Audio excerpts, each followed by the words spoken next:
ہوا اور کہاں تک ہم پہنچے تھے، جلدی سے بتاتے تھے اوور ویو.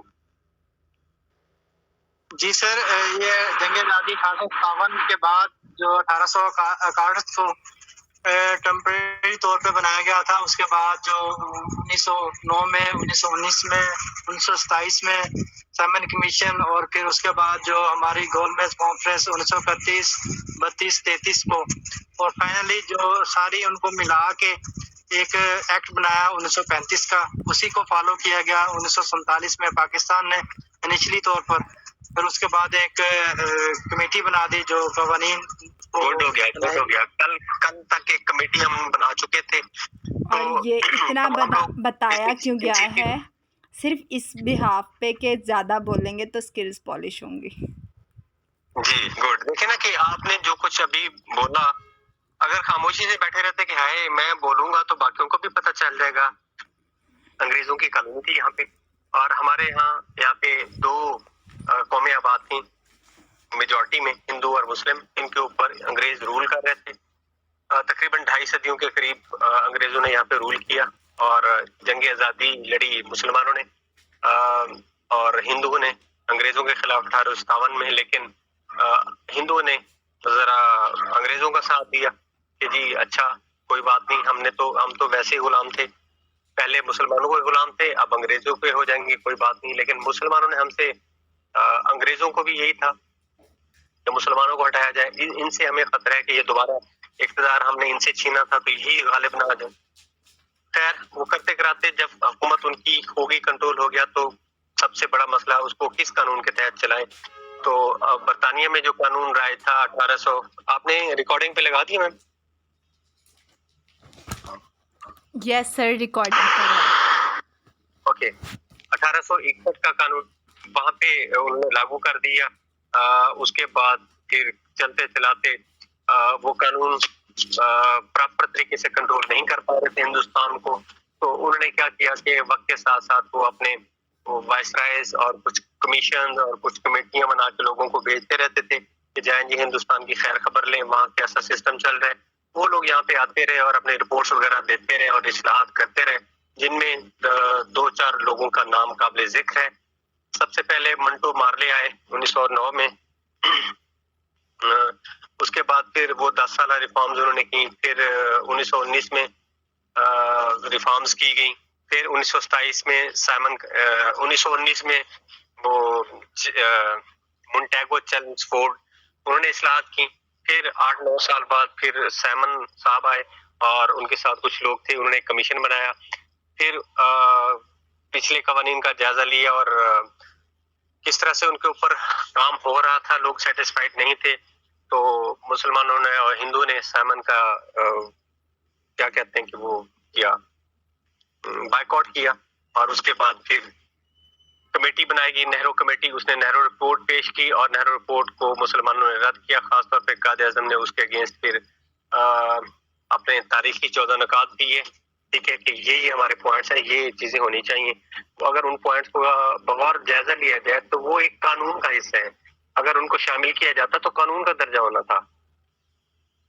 اس کے بعد پھر گول میز کانفرنسز انگریزوں نے بلائیں تینوں. پھر 1935 میں انہوں نے یہ ساری اصلاحات کے کچھ پوائنٹس نوٹ کیے، نہرو رپورٹ کے پوائنٹس نوٹ کیے، قائد اعظم کے 14 نکات ان کے پوائنٹس کچھ نوٹ کیے، اور پھر کل ملا کے ان میں سے ایک ایکٹ نافذ کر دیا ہندوستان کے اوپر، جس کو 1935 کا ایکٹ کہا جاتا ہے. یہاں تک ہم کل پہنچے تھے. اس کے بعد پھر ہم نے پاکستان بنا ڈالا تھا، اور پاکستان جب بن گیا تو اس کے لیے سب سے بڑا مسئلہ کیا تھا، کس قانون کے تحت پاکستان کو چلایا جائے. ٹھیک ہے، یہاں سے آج ہم پھر سٹارٹ کرتے ہیں کہ پاکستان کانسٹیٹیوشنل ڈیولپمنٹ، یعنی کہ پاکستان کی آئینی ترقی. اس کے چیدہ یہ ساری تو نہیں لیکن مین پوائنٹس کو اس کو میں آسان الفاظ میں ڈسکس کرتا جاتا ہوں تاکہ پھر آسانی ہو اور جلد از جلد اس کو ہم دیکھ سکیں. پاکستان جو ایک نیو برن کنٹری تھی یا ریاست تھی، اس کے لیے آئین تیار کرنا ایک بہت اہم کام تھا. اگرچہ یہ کام آزادی جو تھی ہماری انڈیپینڈنس، اس سے کچھ دن پہلے شروع کیا گیا تھا، لیکن پھر بھی بعض پرابلمس کی وجہ سے قانون سازی کا یا لیجسلیشن کا جو عمل تھا وہ رکاوٹوں کا شکار رہا. ملک کے پہلے آئین کی تیاری سے قبل کچھ سوالات اور مسائل تھے جن کا حل ہونا لازمی تھا. کچھ کوشچنز تھے کہ بھی قانون کس طرح کا ہوگا, کیا ہوگا. ٹھیک ہے, اب یہ کچھ نیچے جو پوائنٹس دیے ہوئے ہیں ان کو تھوڑا سا نظر ڈالتے ہیں کہ وہ یہ سوال تھے یا پوائنٹس تھے. وہ ان کا جواب جاننا ضروری تھا کہ اگر جواب مل جاتا تو اس کے مطابق ہم قانون سیٹ کریں. پہلا مسئلہ یہ تھا کہ جی ملک ایک نظریاتی ریاست بنے گا یا سیکولر. پاکستان بن تو گیا ہے, یہ کیا یہ ایک سیکولر کنٹری بنے گا یا ایک جس نظریے کے اوپر بنا ہے وہ ریاست ہوگی. اس کا جواب ہمیں ملے گا تو ہم قانون بنائیں گے. اور جو قانون بنائیں گے اس میں اسلام کو کیا حیثیت دی جائے گی, کیا وہ ایک ہمارا سرکاری مذہب ہوگا یا بس آپشنل ہوگا. ٹھیک ہے, اور اس سسٹم میں اس ملک میں پارلیمانی نظام ہوگا یا صدارتی طرز حکومت ہوگا. کوئی بتا سکتا ہے کہ دونوں میں فرق کیا ہے؟ آج کل پاکستان میں کون سا نظام چل رہا ہے؟ جلدی سے ہری کوئی ایک بتا دیں. سر پارلیمانی چل رہا ہے. اوکے, پارلیمانی نظام جو برطانیہ کا نظام ہے وہ چل رہا ہے. امریکہ کا جمہوری نظام جو وہ صدارتی نظام ہے. اور پاکستان میں لاسٹ ٹائم افواہیں ہم سن رہے تھے کہ عمران خان صاحب کی حکومت میں یہ صدارتی نظام لایا جائے, لیکن ایسا ہوا نہیں. اور کچھ حقائق ایسے ہی ہیں گراؤنڈ ریئلٹیز کہ ابھی کوئی پاسبلٹی نہیں ہے کہ پاکستان میں صدارتی نظام لایا جا سکے. اچھا, اس کے بعد کچھ سوال یہ بھی تھے کہ جی جو قانون ابھی دیکھیں قانون بنانے کے لیے سوچ بچار ہو رہی ہے, کوشچنز پیدا ہو رہے ہیں, ابھی اس پہ کام کر رہے ہیں. تو یہ پوری ہسٹری آپ کو پتا ہونی چاہیے. کوئی بات نہیں, ایک دو دن اگر ایکسٹرا لگ جائیں گے تو ایٹ لیسٹ آپ کو لیجسلیشن کا پورا ایک آئینس وغیرہ کے حوالے سے, اگر صرف میں آپ کو 1956-73 کا آئین بتا دیتا ہے, اس کی پہلے ہسٹری نہ ہوتی تو آپ کو یہ کبھی نہ یاد ہونے تھے اور نہ اس کا کوئی آگے پیچھے وہ کوئی سوال پوچھ لیتے تو آپ کو پتہ نہیں چلنا تھا. اس لیے اس کو آپ نے پریشان نہیں ہونا, کوئی اتنا بورنگ نہیں ہے. اگر آپ اس کو غور سے پڑھیں گے تو آپ کے لیے کچھ فروٹفل ہی ہوگا. اچھا, ملک کے اندر وہ کہتے ہیں کہ ایک یونٹس والا سسٹم ہوگا, یونٹی ہوگی, یا جو وفاقی طرز کا فیڈریشن والا ایک سسٹم ہے جو آج کل ہمارے ملک میں رائج ہے کہ وفاق میں ایک حکومت ہوگی اور جو پروونس ہوں گے, صوبے ہوں گے, ان کو الگ اختیارات جو ہے وہ دیے جائیں گے. اختیارات نیچے گورنر کی شکل میں اور وزرائے اعلیٰ کی شکل میں دیے جائیں گے. تو یہ وفاقی طرز حکومت تھی. اس کا بھی کوئی کنفرم نہیں تھا کہ کیا کون سی حکومت ہوگی پاکستان میں. پھر دوسرا بڑا چیلنج یہ تھا, سب سے بڑا, کہ مشرقی پاکستان اور مغربی پاکستان, اس میں جو نمائندگی دی جائے گی, اس سے جو نمائندے ہوں گے الیکشن لڑنے کے لیے وہ کتنے ہوں گے. کوئی بتا سکتا ہے مشرقی پاکستان کیا بلا ہے, ذکر کیا کیا جاتا ہے؟ سوری, بلا نہیں کہنا چاہیے, مشرقی پاکستان بنگلہ دیش سے, بنگلہ دیش کو کہتے ہیں جی. بنگلہ دیش چونکہ ہمارے مشرق میں واقع ہے اور اس وقت یہ پاکستان تھا تو اس لیے اس کو مشرقی پاکستان اور ہمارے والے پاکستان کو مغربی پاکستان کہتے تھے. تو وہاں ظاہر سی بات ہے ان کو بھی الیکشن میں حصہ دینا تھا. تو یہ سوال تھا کہ ان کو کتنی سیٹیں دیں گے, ہمیں کتنی سیٹیں دیں گی. پھر قانون ساز اسمبلی کے سامنے یہ بھی مسائل تھے کہ جو ایک فیڈریشن ہے اور صوبائی حکومتوں کے اختیارات تقسیم کیسے کی جائے گی. جس طرح آج کل جو بجٹ ہوتا ہے, پہلے وفاقی بجٹ پیش کیا جاتا ہے فیڈریشن کا, اور اس کے بعد پھر صوبائی بجٹ پیش کیا جاتا ہے, صوبوں کو پیسے دے دیے جاتے ہیں. ٹھیک ہے, تو یہ اختیارات کے حوالے سے بھی سوال تھے, بھی کیسا قانون بنائے, اختیارات کیسے ہوں گے. اچھا, پھر اس کے بعد کچھ یہ بھی سوال تھے کہ جی مشترکہ یا علیحدہ, یعنی کہ کامن یا سیپریٹ جو ایک انتخابی حلقہ ہوگا اس کا طریقہ کار کیا ہوگا, کہ ایک ہی حلقے سے ایم این اے اور ایم پی اے منتخب ہوں گے یا ایم این اے کا الگ ہوگا, ایم پی اے کا الگ ہوگا, وغیرہ وغیرہ. پھر سب سے بڑا مسئلہ یہ تھا کہ جی قومی زبان کون سی ہونی چاہیے. جہاں سے یہ بڑا مسئلہ تھا, ایک مسئلہ ایک کھڑا ہوا, وہ یہ تھا کہ جی جو بنگلہ دیش والے تھے وہ یہ کہتے تھے کہ جی ہماری بنگالی کو ہم نے زیادہ قربانیاں دی ہیں.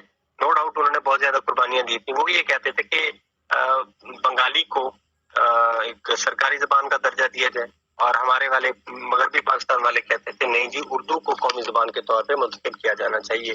تو یہ ایک بڑا مسئلہ تھا کہ بھی قانون ہم کون سا بنائیں. قانون میں تو پہلی شکل لکھی جاتی ہے کہ لکھی جائے گی پاکستان کا نام اسلامی جمہوریہ پاکستان ہے.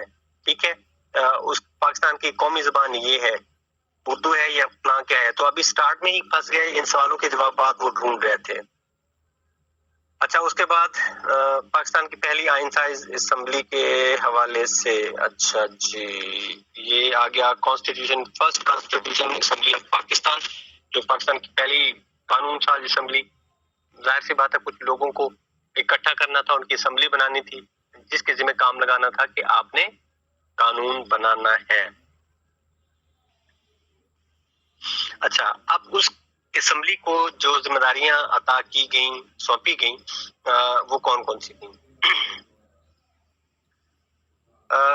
سب سے پہلے ہم آتے ہیں جی کہ جب پاکستان بنا 1947 کو, ٹھیک ہے, 1947 کو پاکستان بنا, اور اس سے 3 دن پہلے, 14 اگست سے 3 دن پہلے 11 اگست کو, ٹھیک ہے, قانون ساز اسمبلی کا ایک اجلاس ہوتا ہے کراچی میں.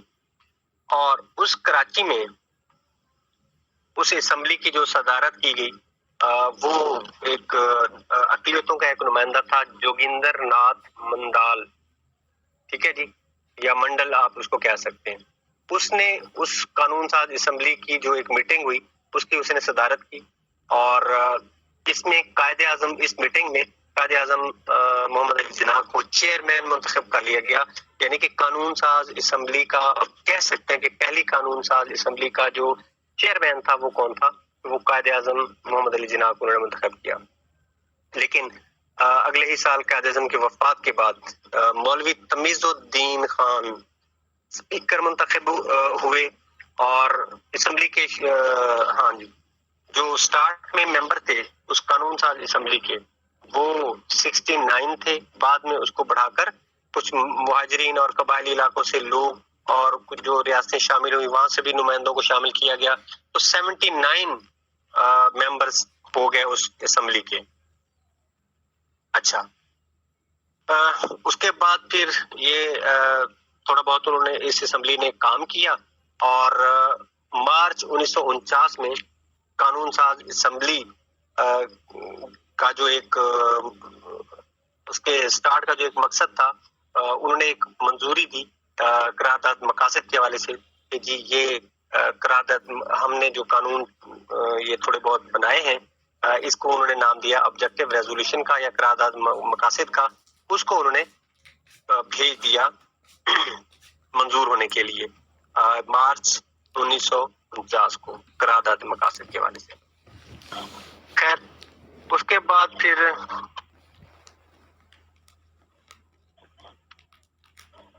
ہم آ جاتے ہیں اس کے کچھ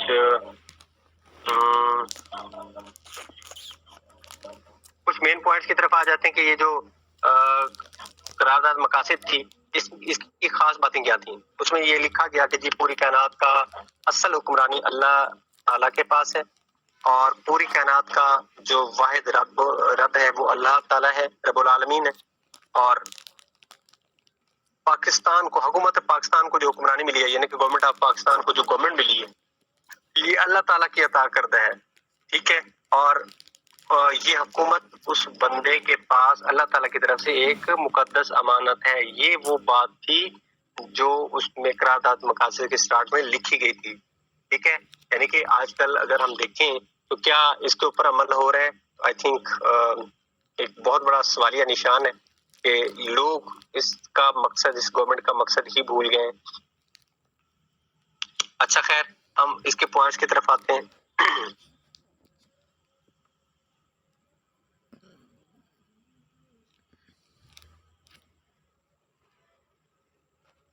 سر آواز نہیں آ رہی. ایک منٹ.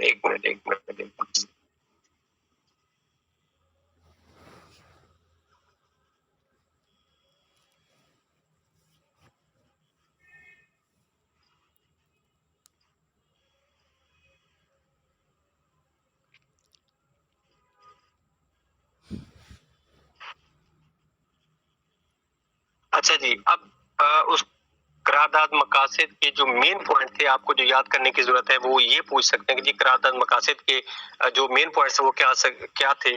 تو سب سے پہلے آپ کہہ سکتے ہیں جی بالکل سوورینٹی, آزادی, خود مختاری. کہ ہمارا ملک جو ایک آزاد اور خود مختار ہے. زیادہ ڈیٹیل نہیں یہ آپ کے ساتھ شیئر کرتا ہوں تو اس کو پڑھ لیجیے گا. سوورنٹی کا مطلب ہوتا ہے آزادی خود مختاری. اس کے بعد پھر وہ کہتے ہیں کہ tools through the elected representative, کہ جو منتخب نمائندے ہیں نا وہ اس حکومت کو چلائیں گے. ٹھیک ہے، منتخب نمائندے جو ہے نا وہ اس حکومت کو چلائیں گے، جو الیکشن جیتیں گے وہی چلائیں گے. اس کے بعد ہے لیجسلیمیٹ انٹرنل اٹانومی. اٹانومی کا مطلب ہے خود مختاری. ٹھیک ہے، وہ کہتے ہیں کہ جی انٹرنل اٹانومی یعنی کہ قانونی داخلی خود مختاری اس کو آپ کہہ سکتے ہیں، کہ پاکستان کے اندرونی معاملات کی قانون کے تحت چلانے کی ایک خود مختاری ہوگی. باہر سے کوئی ڈکٹیشن قبول نہیں کی جائے گی، باہر سے ہمیں کوئی ہمارے اندرونی معاملات میں دخل اندازی نہیں دے گا. اس کے بعد ہے اسلامک پرنسپلز آف ڈیموکریسی، کہ ہمارے پاکستان میں جو ڈیموکریسی یا جمہوریت اپنائی جائے گی وہ پیور اسلامی اصولوں کے اوپر بیس کر رہی ہوگی. کوئی بھی ایسی جمہوریت کا کوئی ایسی چیز یا اصول نہیں اپنایا جائے گا جو اسلام کے اصولوں کے خلاف ہو. نمبر 5 پہ ہے جی گورنمنٹ آنسریبل ٹو پبلک. سب سے بڑا اہم پوائنٹ کہ جی جس بندے کو بھی گورنمنٹ ملے گی، جس پارٹی کی بھی گورنمنٹ ہوگی وہ گورنمنٹ پبلک کو جواب دہ ہے. تو یہاں پہ بھی ایک بہت بڑا سوالیہ نشان ہے کہ یہ ہماری قرارداد مقاصد کا ایک بہت بڑا پوائنٹ ہے جو آج بھی ہمارے قانون کا 1973 کے قانون کا پریامبل کے طور پہ یہ چیزیں لکھی ہوئی ہیں. دیباچہ سٹارٹ میں ہی یہ چیزیں لکھی ہوئی ہیں کہ گورنمنٹ پبلک کو جواب دہ ہے، آنسریبل ہے. تو یہ حق حاصل ہے پبلک کا کہ گورنمنٹ سے پوچھے ہاں جی کہ پیٹرول کیوں مہنگا کیا، گھی کیوں مہنگا کیا، ٹیکسز کیوں لگائے، گورنمنٹ ٹھیک نہیں ہے وغیرہ وغیرہ. خیر یہ اور بات چلی جائے گی. نمبر 6 پہ رائٹ آف منورٹیز. یہاں پہ بہت بڑی بات ہے. پاکستان کے قانون کی ایک بڑی خوبی یہ ہے پاکستان میں منورٹیز کا بہت زبردست طریقے سے قانون میں اس کا آپ کہہ سکتے ہیں کہ حصہ بنایا گیا اس کو کہ منورٹیز کے حقوق کی کا تحفظ کیا جائے، خیال کیا جائے. انڈیا میں ایسا نہیں ہے. وہاں پہ جتنے بھی منورٹیز ہیں، مسلمان سب سے بڑی منورٹی ہیں، اس کے بعد کرسچنز ہیں، سکھ ہیں، پھر کرسچنز ہیں، جوز ہیں، بدھ مت ہیں، اور پتہ نہیں کون کون سے وہاں پہ مذاہب ہیں. تو بظاہر وہ سیکولر کنٹری کہتے ہیں اپنے انڈیا کو، لیکن وہاں پہ منورٹیز کے حقوق سلب کیے جاتے ہیں. جبکہ پاکستان میں، اور اب آپ لوگ بڑے حیران ہوں گے کہ پی پی ایس سی میں پہلے 1% کا کوٹا ہوتا تھا، یعنی کہ 1%. اگر 100 سیٹس ہیں تو ایک سیٹ منارٹی کی ہوتی تھی، لیکن اس دفعہ 5% کوٹا کیا گیا. اور میں کہتا ہوں کہ جی بڑے مزے ہو گئے. ہمارے کافی سارے دوست جو منارٹی سے تعلق رکھتے تھے، کلاس فیلوز اور دوست، تو ماشاءاللہ لیکچرز ہو گئے صرف اس لیے. اور ان سے بڑا ایک نرم ہاتھ رکھا جاتا ہے. آپ حیران ہوں گے کہ منارٹیز کے انٹرویوز اگر آپ سنیں تو ان سے کس طرح کے سوالات کیے گئے. تو میں کہتا ہوں جسٹ ان کو انٹرویو پاس کرنے کی ضرورت تھی اور آگے ان کی جواب منتظر تھی. ٹیسٹ پاس کرنے کی ضرورت تھی. انٹرویو میں بس فارملی باتیں ان سے پوچھی تھیں ان کے مذہب کے حوالے سے، یا جی آپ کا مذہب کیا ہے، جی یہ ہندو مت ہے، کون کون سے آپ کے بڑے وہ ہیں. سب سے بڑی بات یہ ہے کہ جی قانون کے اسٹارٹ پہ ہم نے کہا قرارداد مقاصد میں کہ ہماری جو طرز زندگی ہوگی وہ اسلامی ہوگی. تو اس پہ بھی بڑا ایک کوشچن مارک ہے کہ کیا ہم اسلامی طرز کی زندگی گزار رہے ہیں. جب عوام اس کے اوپر عمل نہیں کر رہی تو حکمران بھی نہیں کرتے. اس کے بعد ہے جی فنڈامنٹل رائٹس، بنیادی حقوق. وہ کہتے ہیں کہ آزادی رائے اظہار. آزادی اظہار کی کیا کہتے ہیں؟ آزادی رائے اظہار کیا ہوتا ہے؟ اجازت. اظہار اپنی رائے کی اظہار کی آزادی حاصل ہوگی.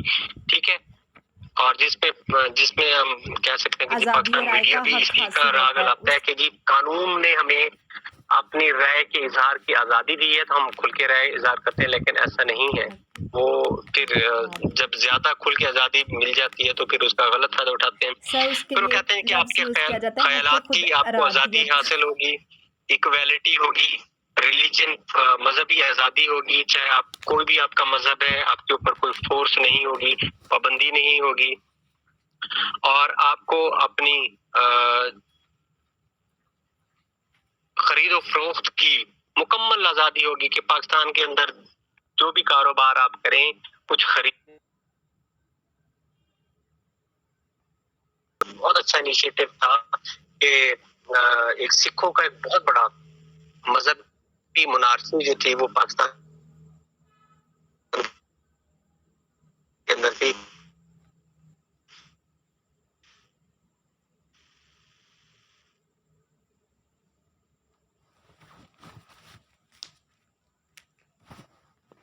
بابا گرو نانک صاحب جو بھی تھے وہ ان کا ایک کہہ لیں کہ بازار کہہ لیں یا جو بھی ان کی ایک یادگار تھی وہ پاکستان میں تھی، تو وہ اپنی پوجا کے لیے یا تو اس کو اگر راہداری بنا کھول دی گئی ہے تو یہ بہت اچھا ایک انیشیٹو تھا. اس کے بعد ہے کہ یہ قانون کے مطابق کام ہوا ہے تو کوئی ایسی بات نہیں ہے. فیڈرل گورنمنٹ ہوگی جو آج کل ہماری چل رہی ہے بنیادی. اگلا پوائنٹ یہ تھا کہ ڈیولپمنٹ آف بیکورڈ ایریاز. جو بیکورڈ ایریاز ہیں پاٹا فانا اور جو ہمارے دور دراز کے دیہاتی علاقوں میں رہنے والے لوگ تھے، ان علاقوں کو معاشی طور پہ ایک قومی دھارے میں لایا جائے گا، ان کی سوشل اور اکنامک ڈیولپمنٹ کی جائے گی، ان کو ترقی دی جائے گی ان علاقوں کو. انڈیپینڈنس آف جوڈیشری، یہ ایک آج کے دور کا بہت بڑا مسئلہ ہے جی کہ عدلی فیصلے خود کرے گی. خیر یہاں پہ بھی پاکستان میں اس کا بہت بڑا فقدان ہے کہ آج کل یہ انصاف کا جو ایک معاملہ ہے یہاں پہ بھی کچھ کویسچن مارک ہیں. اس کی امپلیمنٹیشن نہیں کی گئی. ہمارے قانون میں شامل ہے کہ اگر عدلیہ آزاد ہو جائے، اس کے اوپر کوئی اثر و رسوخ نہ ہو، تو ایک اچھے یقیناً فیصلے کر سکتی ہے بغیر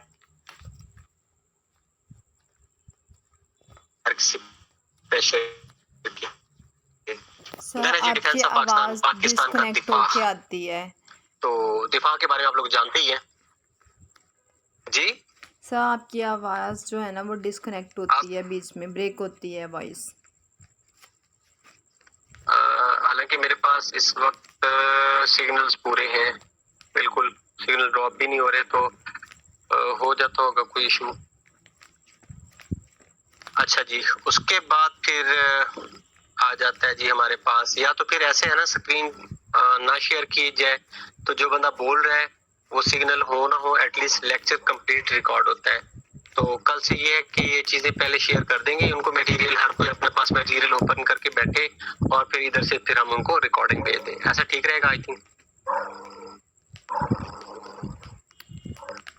سر مجھے تو ٹھیک ہے، باقی لوگ خود جنہیں پتہ نہیں یہ سو جاتے ہیں. جی سر ٹھیک ہے. ان کی سالمیت کے لیے پاکستان کی زمینی سمندری فضائی حدود اس کے تحفظ کا مکمل بندوبست کیا جائے گا کہ نہ تو سمندر سے، نہ ہوا سے، نہ کوئی زمینی یا پہاڑی علاقوں سے پاکستان کے اوپر کوئی حملہ کیا جائے گا، بلکہ اس کی حدود کی مکمل حفاظت کی جائے گی. اچھا یہ کیوں کی جائے گی؟ تاکہ پاکستان ایک مضبوط، خوشحال اور ایک باوقار ملک بن سکے، اور اقوام متحدہ نے جو اس کو ایک مقام دیا تھا، ایک جائز مقام قانون کے مطابق، اس کو وہ برقرار رکھ سکے. تو پھر جی یوں ہوا کہ قرارداد مقاصد کی منظوری کے بعد قانون ساز اسمبلی نے قانون سازی کے یا لیجسلیشن کے عمل کے لیے مختلف کمیٹیاں بنائیں. ٹھیک ہے، تو ان میں سے کچھ کمیٹیاں ہیں. ایک کمیٹی تھی بڑی ایکٹیو تھی جس نے کچھ قوانین بنائے. اس نے پہلی رپورٹ پیش کی، پھر دوسری پیش کی، تو پھر ان کو رد کیا گیا، کمپلیٹ نہیں تھی. تو اس کے بعد تیسری رپورٹ میں پھر آگے آ جاتے محمد علی بوگرا فارمولا آ جاتا ہے. تو اگر آپ کہیں تو اس کو کنٹینیو کریں، اگر کہیں تو پھر اس کو یہاں تک وائنڈ اپ کریں. سر میرا نا پیکیج ختم ہو گیا تھا ایک سم کا، تو میں نے چینج کیا ہے.